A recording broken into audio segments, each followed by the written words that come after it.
শ্রাবণ কৃষ্ণ পক্ষিয়া কামিকা একাদশী কথা ব্রহ্ম বৈবর্ত পুরাণে যুধিষ্ঠির শ্রীকৃষ্ণ সংবাদে বলা হয়েছে।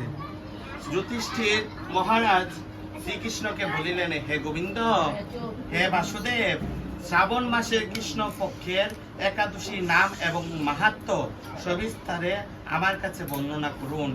তা শুনিতে আমি অত্যন্তই কৌতূহলী। প্রত্যুত্তরে ভক্তবৎসল ভগবান শ্রীকৃষ্ণ বলিলেন, হে রাজন, পূর্বে দেবর্ষি নারদ প্রজাপতি ব্রহ্মাকে এই প্রশ্ন করলেন। তিনি যে উত্তর প্রদান করেছিলেন, আমি এখন সেই কথাই বলছি।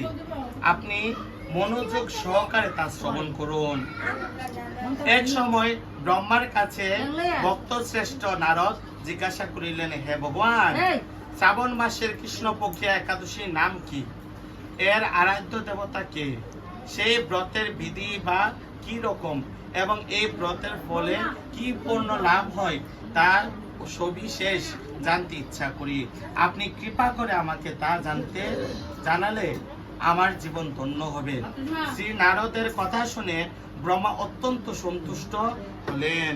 তিনি বলিলেন, হে বৎস, জগৎ জীবনের মঙ্গলের জন্য আমি তোমার প্রশ্নের যথাযথ উত্তর দিচ্ছি, তুমি তা শ্রবণ করো। শ্রাবণ মাসের কৃষ্ণ পক্ষিয়া একাদশী কামিকা নামে জগতে প্রসিদ্ধা। এই একাদশীর মাহিত্য শ্রবণে বাজপেয় যজ্ঞের ফল লাভ হয়। ভগবান শ্রীহরির পূজা অর্চনা অপরিমিত পূর্ণ ফল প্রদান করে। গঙ্গা, গোদাবরী, কাশী, নৈমিষারণ্য, পুষ্কর ইত্যাদি তীর্থ দর্শনের সমস্ত ফল একমাত্র কৃষ্ণ পূজার মাধ্যমে কোটি গুণ লাভ করা যায়। সাগর ও অরণ্য যুক্ত পৃথিবী দানের ফল, দুগ্ধবতী গাভী দানের ফল অনায়াসে এই ব্রত পালনে লাভ হয়। যারা পাপ পুণ্য সাগরে নিমগ্ন, এই ব্রতই তাদের উদ্ধারের একমাত্র সহজ উপায়। এই রকম পবিত্র পাপ নাশক শ্রেষ্ঠ ব্রত আর জগতে নেই। শ্রী হরি স্বয়ং এই মাহাত্ম্য কীর্তন করেছেন। রাত্রি জাগরণ করে যারা এই ব্রত পালন করেন তারা কখনো দুঃখ দুর্দশাগ্রস্ত হন না। এই ব্রত পালনকারী কখনো নিম্ন যোনি প্রাপ্ত হন না। কেশব প্রিয়া তুলসী পত্রের যিনি শ্রীহরি পূজা করেন, পদ্ম পাতায় জলের মতো তিনি পাপে নির্মুক্ত থাকেন। তুলসী পত্র দিয়ে বিষ্ণু পূজায় ভগবান যেরকম সন্তুষ্ট হন, মুনি মুক্তা দিয়ে মূল্যবান রত্নের মাধ্যমেও তেমন কৃত হন না। যিনি কেশবকে তুলসী মঞ্জুরি দিয়ে পূজা করেন, তার জন্মার্জিত সমস্ত পাপ রাশি পাপ ক্ষয় হয়ে যায়। এ প্রসঙ্গে ব্রহ্মা বলিলেন, হে নারদ, যিনি তুলসীকে প্রত্যহ দর্শন করেন তার সকল পাপ রাশি বিদূরিত হয়ে যায়।